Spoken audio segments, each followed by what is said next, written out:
All right, and we're live on a Friday, July 31st, 12 noon Eastern Standard. Did you buy the Just Nibbles in the house? Yes. It's always the best time of my day. We get to talk about actually real things that are important in this planet and things that affect us on a daily basis. Oh, yeah, that's what's important, you know. Otherwise, aside from stuff like this, what's in our control? Our work isn't even in our control anymore. We could be liquidated, terminated, and that's what happened to 30 plus million people because of this systemic instability of the economy. Has no prejudice. It's just business. It's never personal. So that's why these types of conversations that we have are the most important. Because this is personal to us, and we are in control of our own financial choices and destiny. Captain Weber is in the house. Always a pleasure. Let's do this. Let's take a look. We got Bitcoin, Ethereum, and altcoin balance and profit taking. All right, this is the perfect time. So what happens is every time I write like a headline for what I want to talk about, everything changes in like a couple of hours. So last night it was totally Bancor and Lend, Ave Lend, where the charts were hot. Right now we're in risk off. If this was like traditional finance terms, this is risk off right now. You get out of the alt positions and you get into your safety nets, which is basically blah blah blah Ethereum and Bitcoin. Bitcoin is ripping. Let's take a look. I mean, ripping, up 100, 11,364. Let's give a refresh. 361, and Ethereum's at 344. But everything else is taking a dip and a rip. So this is risk off mode, at least in my eyes. Bancor took a nice dip to the downside. I got out probably 9% dip. It's at about 13 and change. But take a look at this. From the bottom bounce, it was up 48.5% after it broke out of its previous, let it refresh, previous local trend formation, which was the ascending channel. So it broke out, which was a 36% dip to the downside. It ripped 48.5. So you could have, if you got out around here and you've waited for a bounce, which I did. I got around here, and you probably caught a good part of the 48% rip to the upside. And if you got out around here, you didn't your realization, you realize the gain wasn't the full 48% because you didn't catch the full bottom. So let's say it was about 30%, and you lost some here. So you could probably could have gotten about 20, 25%. And that's the odds, and that's the way you play this game. And then you liquidate, and you find your safety net. And I mean, unfortunately, the safety net of Ethereum and Bitcoin is volatile as well. But this is post halving. This is, you look up to S2X, stock to flow, and you see that the general trend post halving is appreciation for the next 2, 3 years. So, you move to here first, but you always have to keep an eye on basically Bitcoin and Ethereum for instability and violation of local trends. And the chart to look at really for for Bitcoin and Ethereum to go in a substantially different trend direction is DXY. Look at the dollar. So historically, when the dollar goes down, Bitcoin goes up. It goes up big. So if somehow, so there's actually no real way the dollar is going to strengthen in the short term, in my opinion, which is contrary to obviously to Raoul Pals and Brent Johnson's, dollar theory. And I agree that their logic was overwhelmingly sound, but that's the way data works. Data either proves or disproves a theory in the short term, and there's no reason their theory can't become increasingly valid in time. But as of right now, the data points to the dollar being under serious pressure to go down. And as they're about to print another $1 trillion more, you know, there's your data. There's your trend direction. The trend is your friend. The trend is on a devaluing dollar relative to other fiat, which is going to put upward price appreciation, upward pressure on Bitcoin and Ethereum. And then altcoins are just volatile as all hell. So the purpose of altcoin, look at this. Oh, goodness. I really don't want this to break this. This is Kyber. So, all right. Kyber ripped 74% to the upside, and this is probably about a 70% rip to the downside. It's almost a full retrace. So keep an eye on Kyber. I have a stake position, so I want to participate in the Dow, but if we're gonna rip to here, we're gonna rip the 6881 from 12. We're gonna rip a 50% rip. I don't want to lose 6 grand or whatever it is right now. I don't want to lose 5 grand on my Kyber position. I already lost $3,400 in the damn Bancor position this morning. Albeit there was a good rip to the upside. But no one likes to see those numbers go out the door. So that's the goal, and that's the whole point of this video. Let's go back to the introductory screen. Excuse me. Balance and profit taking. You got to take profit on the upside. So I actually bought more on the upside, and that was a mistake. That was a mistake. I should have taken profit. 5% here, 5% here, 5% here, 5% here, and probably been left with about my 50% of my original position that I got in somewhere down here. I'm, I'm drawing on the screen and I have the intro screen up. So, taking 5%, 5%, 5%, as you can see my mouse, 5%. And if I was about 50% at the top here for my original position that I entered down here, you guys see my mouse, then it would have been a good deal. So instead, I put more in thinking it was going to break an all-time high and whatever. It's been a good week, so I'm not complaining at all. V2 is out, so Bancor is going with like the light marketing approach for their V2 pools. So V2 Link BNT pool is available. Um, cool. And this is obviously the biggest thing to keep an eye on right now in the liquidity, the AMM space, automated market makers. If we could avoid impermanent loss for providing liquidity, it changes everything with regard to AMMs, and you're going to see Bancor receive a flood of uh, assets to provide liquidity. Like it'll be just an overwhelming flood, and the AUM for Bancor is going to go through the roof. RR says, "Yo, Noah, what's up?" All right, let's take a look at the coin Gecko real quick. Let's see what's going on. So let's do a refresh. So Ampleforth, yeah, I'm not touching any of that stuff.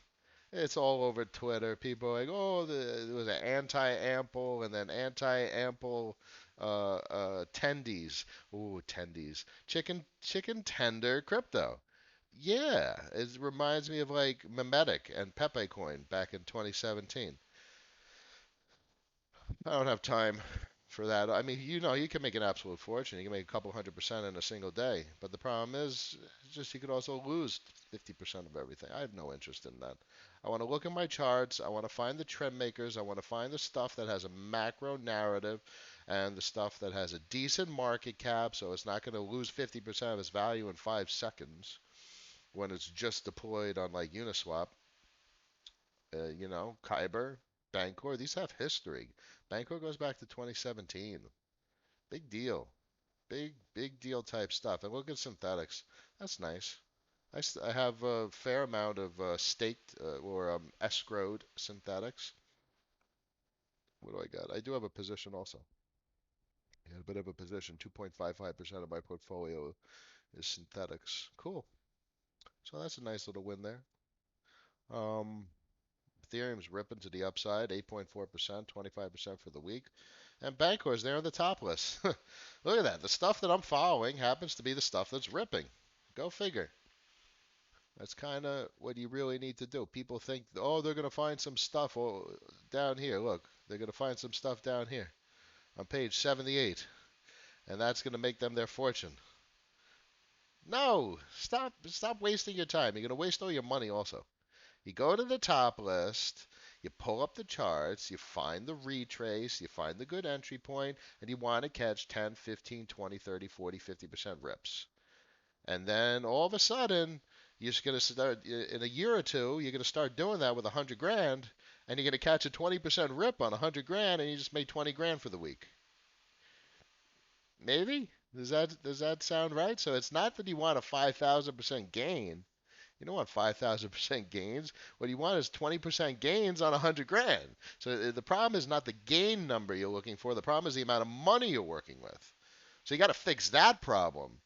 There's much better odds on getting a 20% gain than it is getting a 5,000% gain. So start accumulating those 20% gains, 20% gains, 20% gains, and that's the gain target you want.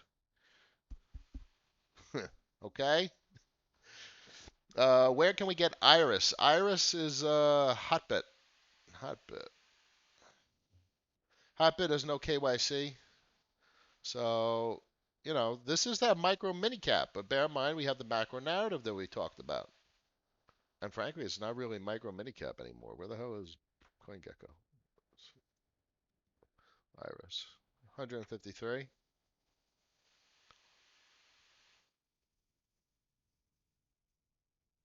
43 mil. I mean, for me, it's micro mini cap. I don't touch things really under 100 mil.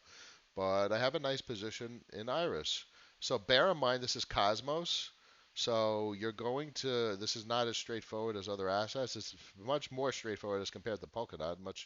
Uh, Cosmos is much more user friendly or deployed or robust at this point for people to interact with. So install the Cosmos app on your ledger, and then you go to Cosmos Station, wallet.cosmosstation.io. So as you can see, this service requires a login. I'm going to open up the ledger, the Cosmos app. So I open up my Cosmos app on the ledger. So this is how you do it. You see the link. You can scroll back on the video. You connect to your ledger. Need the Cosmos app installed on the ledger. And here's Iris. Network equals Iris. There's only a couple. So, but Cosmos this is straight up the east. Like this is the network that has similar functionality and features to Polkadot. It's like think of it as advanced Ethereum. Now, it's not none of this is going to disrupt Ethereum because Ethereum is the first. It has all the momentum. It's the first out of the gate disruption. You don't disrupt ongoing disruptions. But what do you got? You got a ridiculous technology that has similar characteristics to Polkadot, and both of these, one is targeting really the west, in my opinion, and I see it as one in the east. With the BSN looking at Iris Hub, the Cosmos works just like parachains on Polkadot. You have hubs that are basically blockchains, and then you have stuff like apps that interact with the blockchain. So, what is it? IRITA. IRITA is the app that's interacting with the Iris Hub, and Iris Hub is straight up the blockchain that the BSN is like, ooh, this is one of our first six. And BSN obviously was looking at Ethereum also. So the BSN is basically the Chinese national blockchain strategy. And it's basically the thing that the United States is completely negligent on right now. They have no strategy. We're barely trying to keep our financial system together and people from losing their homes. The amount of organization and thoughtfulness and diligence and just the ability to get anything done is just so pathetic in our Congress right now. These people. Now, individually, don't get me wrong. I'm not a stereotypical person, so individually, there's great people, there's smart people, but collectively, the collective functional capacity of these politicians is basically, it's not even mediocre. It's basically systemically malfunctioning. Uh, they're handicapped. They don't have a capacity to be, they're just a failure of productivity. The politics in this country is just uh, a failure. Anyway, so you grab your iris. I got politically I digress politically because it's just so infuriating. So Hotbit doesn't have KYC, so I can't stand KYC. So bam, you get your Hotbit. So Tether, um, markets. I believe it's Iris is a Tether derivative or Tether pair. So you go to your once you get your account, you go to your wallet, you go to My Funds, you throw in some Tether, you hit deposit. You get your Tether address, you throw in some Tether. And then When you withdraw your iris, you have to have Cosmos Station. And you log in with your Cosmos app, and here's your address. And copy your address, and that's the address that you withdraw from when you're withdrawing your iris from Hotbit. And that's it. So I bought this, I think, at like 2 grand, which is pretty cool. So, and bear in mind, look, I've already received 186 Iris as reward because that's the way you delegate to validators, which is pretty much the same functional mechanism as Polkadot with the parachains. You're delegating your asset to a validator, and that's the whole consensus mechanism. It's basically a proof of stake consensus mechanism as compared to proof of work, which requires the mining and the hardware, so on and so forth. So that's what Polkadot and Cosmos are doing. And that's what really the more advanced block, and that's even what Ethereum 2.0 is trying to push for, is proof of stake mechanism as compared to a proof of work. So uh, bear in mind, all these Cosmos hubs are inflationary. So, and that's something that Iris has talked about. They've talked about a burn. So that's what they'll end up doing. They'll end up burning assets and compensating or proportionally balancing the inflation, trying to create a deflationary pressure for a fundamentally inflationary asset. But in the process, we're getting compensation. So, I just think that Iris is, I typically, I don't recommend such a large position. Maybe 1% of your portfolio, 2%, which actually, just in all honesty, this is about 1% of my portfolio. Um, so maybe two. So, and don't take a big risk. But this is the type of thing that if Iris becomes a fundamental foundational blockchain for China, and the BSN and all the business in China, this all of a sudden this is worth a half a mil. And that's the game. It's not going to be a couple mil. You don't want to put in 20, 30, 40, 50 grand into something that could get cut in half and become nothing. Risk reward. You want to minimize risk and maximize reward. You don't want 10,000% gains. You don't want 100,000% gains. There's too much risk in those types of pursuits. Please, everyone, protect your gains and throw it into Bitcoin and Ethereum for heaven's sake. Accumulate, accumulate, accumulate. Because before you know it, this is going to be 1,000, and you just made 300% on your Ethereum. And that's what you want. You want, as I keep saying it, you want 30, 40, 50%. And if you could get 300% on your Ethereum goes to 1,000, that's ridiculous. And I don't think it's going to stop at 1,000. I think this is going to 3, 4, 5,000. Then you take profits, and you take profits to you know what, DAI, USDC, and GUSD. That's the deal, and you do the same thing with Bitcoin. And the goal is really accumulate. You want whatever. We'll get to that point when we start trimming profits off our Bitcoin and Ethereum. All right, where are we? I have a couple of things up. I was looking at synthetics. Obviously, I have my synthetics position. The chart still looks good. On the daily, it looks like it's a little stationary. About 370, so it's really cool. I mean, I got in about 65, 70 cents. Looks like there's a little bit of downward pressure. As you can see, the Stoke is overbought, but on the daily, we are oversold. So it looks like it's caught right in between. So this will probably travel horizontally a bit until there's some sort of catalyst that either triggers an upside or downside move. I mean, bear in mind this thing is up big. I probably got in right around here. This thing's up about 400%, give or take. 15, 6, yeah. It's about 38 to, here, I have the chart right here. Peak to trough. Oh, of course I did negative. Oop. Peak to trough, this thing's up 429%. 406%. Ooh, someone made a couple 100% off synthetics. Dare we go further back? My goodness. I mean, check this out. 6,300% if you got in March of last year.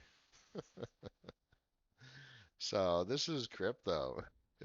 Who knew? Can you imagine putting in like 10 grand in March of last year and getting 6,000%, 60 times on your money?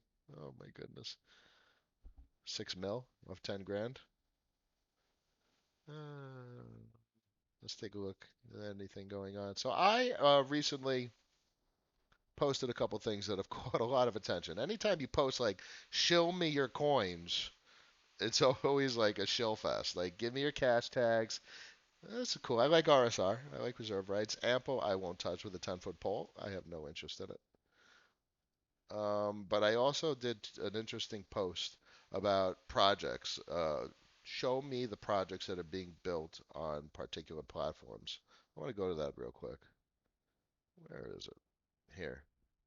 So when you're looking at a platform, find the developers. Now, obviously, Ethereum is fire, fire, fire, fire. There's a little bit going on the US and a little bit going on in Tezos, but there's zero going on in Cardano. There's absolutely no development whatsoever. So that tells me all I want to know from a macro perspective, and frankly, I'll stay away from Tezos in the US as well. The only the only ecosystem platforms that I have interest in is Polkadot, Cosmos, and no doubt Ethereum. And we've talked about why. We've talked about the extent of the developer involvement on those platforms, and that means everything. That means there's attention. That means there's flow of value. That means there's a reason to participate because it provides utility and functionality. And that's where appreciative pressures come from. So keep an eye on Polkadot, keep an eye on Cosmos. So Cosmos, as I said, is a little bit easier because they have the Cosmos app for Ledger. There is no Polkadot app for Ledger, but bear in mind you have the JS. So here's your Polkadot JS wallet, which is a Chrome plugin. And there's a couple of chains that you could swap to. Polkadot is live. Kusama is live. It says Canary, but it's live. Edgeware and Kulupu. The thing that I really want to know more about is Akala.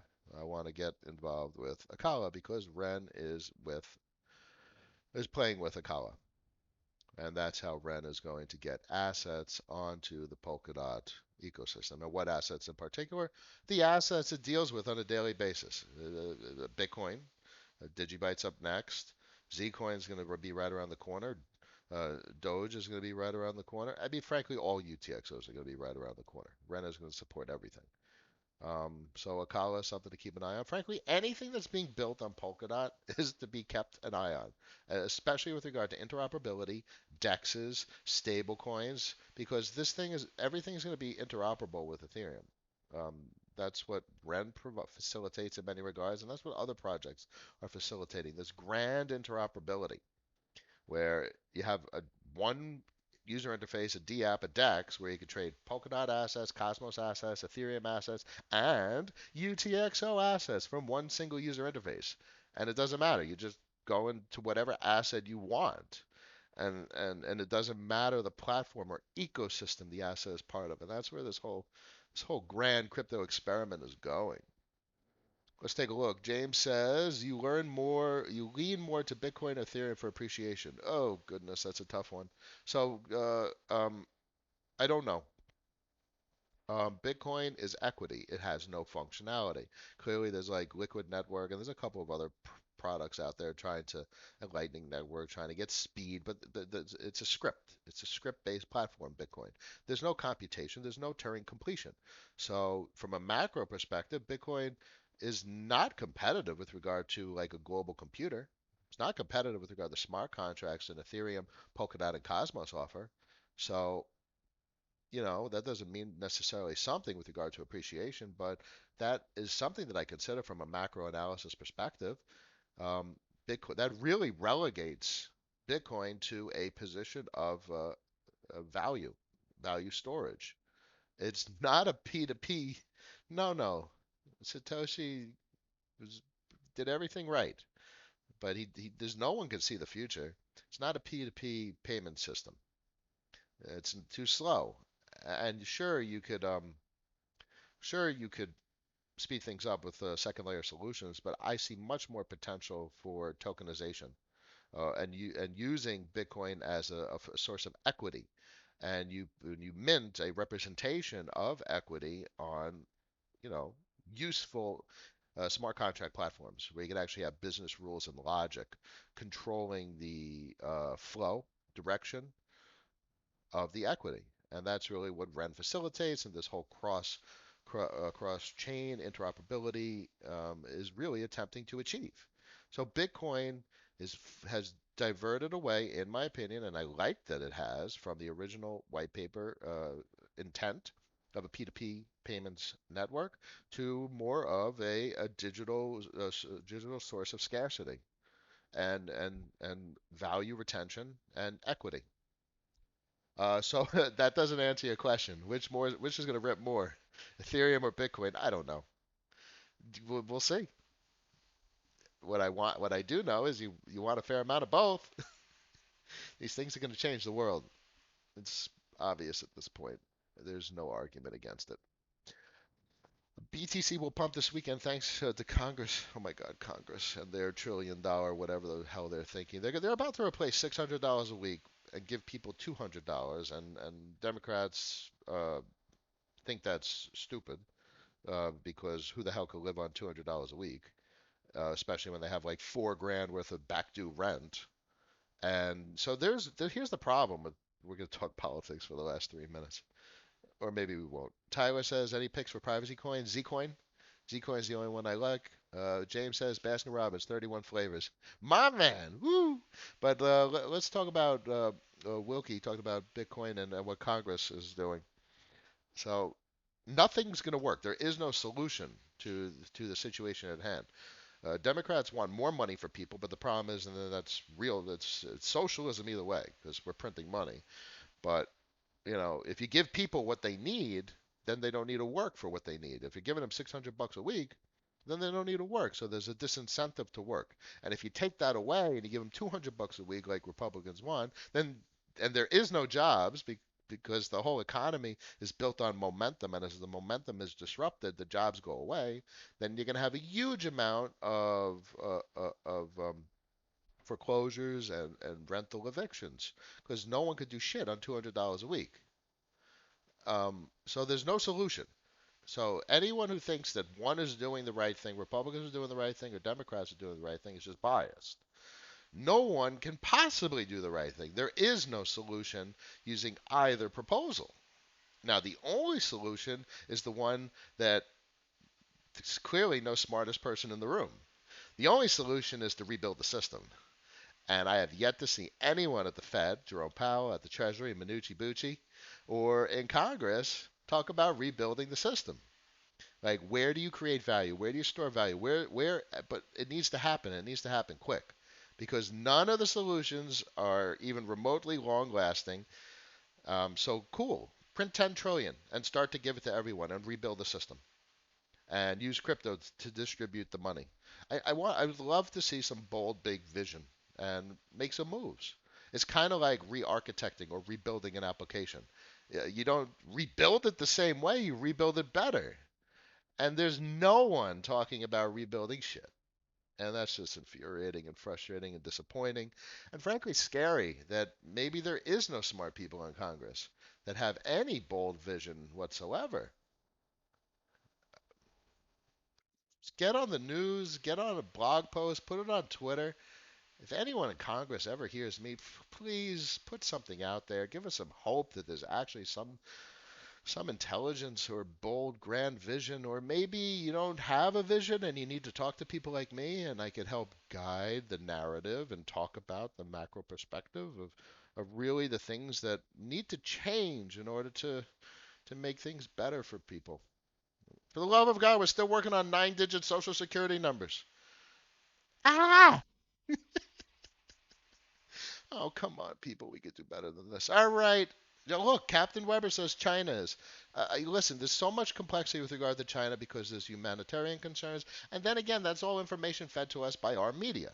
So unless we're like the Defense Department, we don't really know what's going on in China. As John McAfee says, we don't know what's going on in China. Are we there? Are we sitting on a bench watching something actually occur? So he makes a good point in that regard. He's a bit far out, but he makes a good point in that regard. So what do we know? We know that they have the BSN. That's what we know because they actually have the technology that is available on websites. We know this. So I could you can only function in this world on things that you know. Anytime you're trusting a third party for information, it's just there's uncertainty.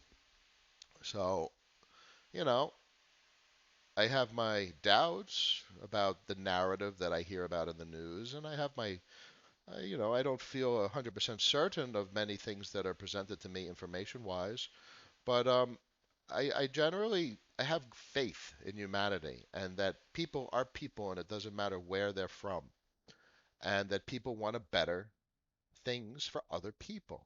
So I see things like the BSN as a wonderful thing. I don't care whether it's China. I don't care whether it's Bulgaria or Russia. What I want to see is incredible things, technology, science, progress. I just want to see some damn intelligence for once. All right, everybody.